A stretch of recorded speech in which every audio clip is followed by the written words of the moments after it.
Sahabat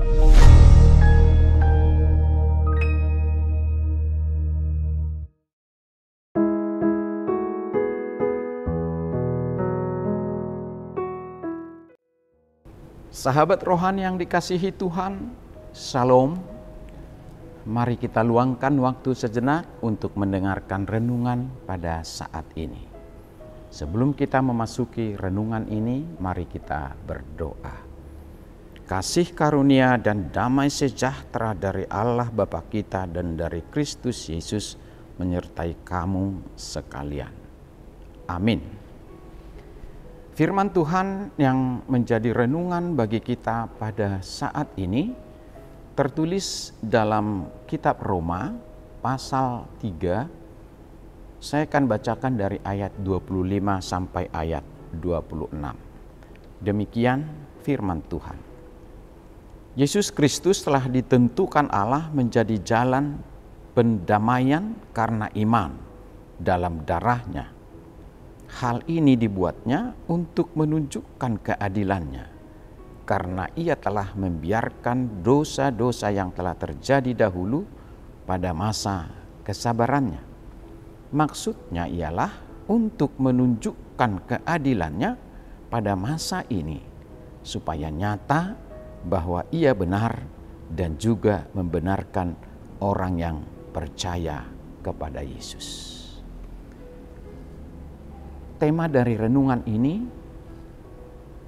Allah menunjukkan keadilannya melalui Yesus Kristus. Sahabat rohani yang dikasihi Tuhan Yesus, manusia mempunyai dua sisi yang saling bertentangan dalam dirinya. Di satu sisi, kita menyukai hal-hal yang stabil. Kita akan menghindari segala sesuatu yang menyulitkan. Hal-hal yang tidak stabil dan membahayakan.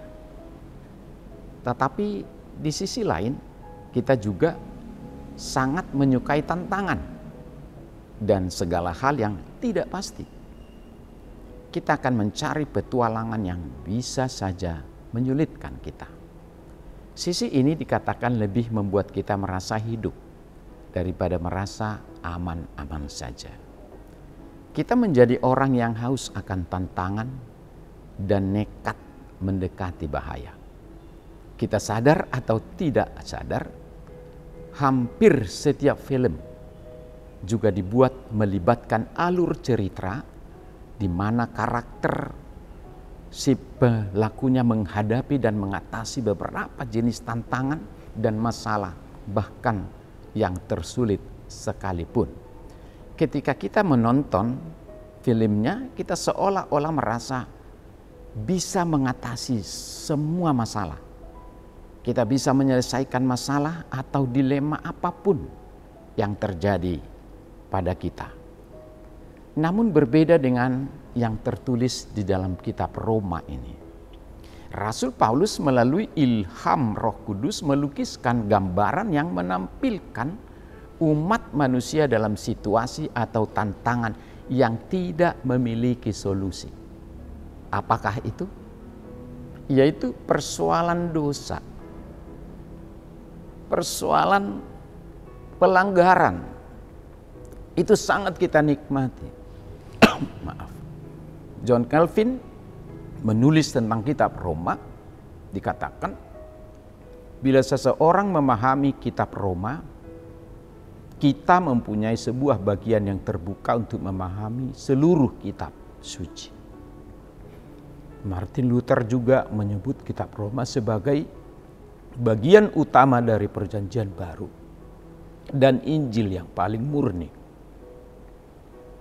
Calvin dan Luther menyatakan bahwa kitab Roma adalah kunci untuk paham seluruh Alkitab. Dan nas Roma 3 ayat 21 sampai 26 adalah merupakan bagian kunci untuk memahami pesan utama dari kitab Roma. John Piper menyebut nas ini sebagai paragraf terpenting dalam Alkitab. Sahabat rohani yang baik hati, dalam kitab Roma Paulus mencatat kisah menyedihkan tentang kegagalan seluruh umat manusia. Karena dosa atau tanpa hukum Allah, manusia telah gagal mencapai kemuliaan Allah dan harus berada di bawah penghakiman Tuhan. Allah sesungguhnya tidak bisa membiarkan dosa. Bahkan Allah sangat jijik dan tidak suka memandang dosa apapun. Murkanya terhadap segala kefasikan tidak dapat diredakan begitu saja. Dosa harus menghadapi gurun pasir yang adil. Pelanggar hukum harus dihukum. Pelaku dosa harus mendapat ganjaran. Itulah hukum Allah. Kasih Allah tidak melanggar hukum dan murka juga tidak melakukan dosa. Sahabat rohani yang dikasihi Tuhan Yesus Kristus, namun masih ada satu harapan. Dalam Roma 3 ayat 21 sampai 26 dimulai dengan perkataan tetapi sekarang dan seterusnya. Tetapi sekarang Paulus menjelaskan pekerjaan penyelamatan Allah di dalam Kristus dengan 3 ilustrasi.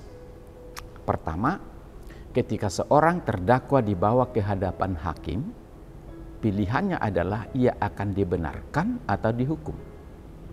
Itu yang satu. Terdakwa tidak dijadikan benar atau tidak benar, tetapi dinyatakan benar atau tidak benar. Injil menyatakan dengan kehadiran Kristus, orang berdosa akan dibenarkan karena iman, bukan karena perbuatannya.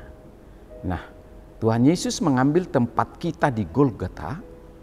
Dia menghapus segala dosa kita lewat darah yang tercurah dan kematiannya. Di dalam Kristus kita dianggap tidak bersalah. Itu yang pertama. Lalu yang kedua, orang berdosa adalah budak dosa, hamba dosa. Sehingga perlu dibeli dengan harga tebusan yang mahal. Dan Kristus membayar tebusan itu kepada Bapaknya di surga. Hal ini membebaskan kita dari dosa dan kematian serta penghakiman yang Dia terima. Itulah sebagai harga yang diberikan Yesus untuk menebus dosa kita kepada Allah. Ketiga, Kristus adalah pendamaian, bukan penebusan. Penebusan mengacu pada pembersihan dari rasa bersalah. Tetapi pendamaian oleh kematian Kristus mengacu pada memenuhi keadilan kudus Allah. Dalam nats kita dikatakan, maksudnya ialah untuk menunjukkan keadilannya pada masa ini, supaya nyata bahwa Ia benar dan juga membenarkan orang percaya kepadanya. Pada akhirnya hanya ada 2 cara untuk memenuhi keadilan Allah, dengan hukuman kekal bagi orang berdosa atau kematian Kristus. Ini mengapa dikatakan dengan kematian Kristus semua menjadi adil bagi Allah. Kristus menjadi jalan perdamaian kita dengan Allah. Itu sudah menjadi final. Sahabat rohani yang baik hati, pesan daripada renungan ini bagi kita, Paulus menggambarkan kebenaran dari keselamatan yang dilakukan oleh Kristus bagi kita. Solusi yang Allah sediakan bagi umat manusia sungguh tidak terpikirkan oleh akal sehat kita. Allah menyampingkan hukum itu atas kesalahan dan dosa-dosa kita semua dan menawarkan keselamatan di luar hukumnya. Apakah itu? Kasih Allah ternyata lebih besar dari murkanya. Adakah Tuhan lain yang luar biasa seperti Allah kita? Menerima keselamatan tidak berarti meninggalkan hukumnya. Tetapi sekarang kita bisa menjalankan hukum itu dengan tidak berbeban berat. Tetapi dengan hati yang penuh dengan sukacita. Saudara-saudaraku yang dikasihi Tuhan, marilah kita melakukan segala sesuatu yang diperintahkan Tuhan di dalam Kristus, di dalam perbuatan nyata dengan penuh sukacita dan kesetiaan. Bukankah itu suatu wujud rasa syukur yang sangat berharga dan indah dari semua kebaikan Allah yang kita terima.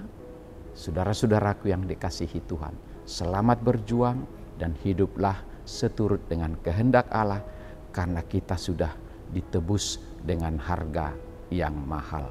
Tuhan memberkati kita. Amin. Mari kita berdoa. Allah Bapa Surgawi yang luar biasa, Maha Pemurah, Maha Pengampun, sumber segala kehidupan dan kebaikan. Segala tindakan-Mu adalah adil. Sekalipun kami sering merasa yang terjadi dalam hidup kami adalah bentuk ketidakadilan, karena kami sering menerima apa yang tidak kami suka.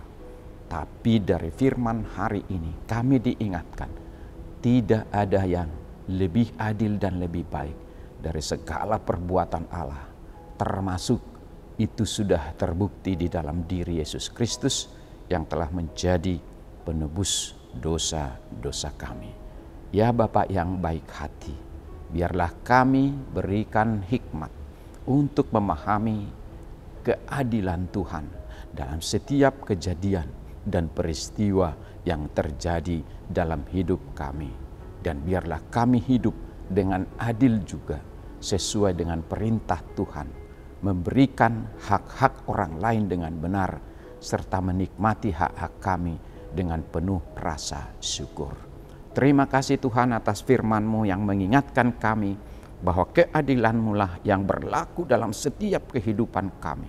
Apapun yang terjadi dalam keluarga kami, dalam kehidupan kami pribadi lepas pribadi, dalam kehidupan anak-anak kami, dalam kehidupan sahabat-sahabat kami, dan teman-teman kami, semua itu ada dalam bingkai keadilan Tuhan.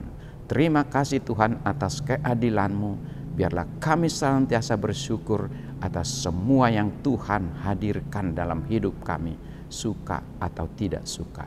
Karena keadilan Tuhan jauh lebih baik dari apapun di dunia ini. Bapa Surgawi, terima kasih atas keadilan-Mu bagi kami sekeluarga, bagi hidupku saat ini, juga buat kami, gereja-Mu, dan bangsa kami. Dalam nama Tuhan Yesus, Sang Pendamai yang agung, kami bersyukur dan berterima kasih. Amin.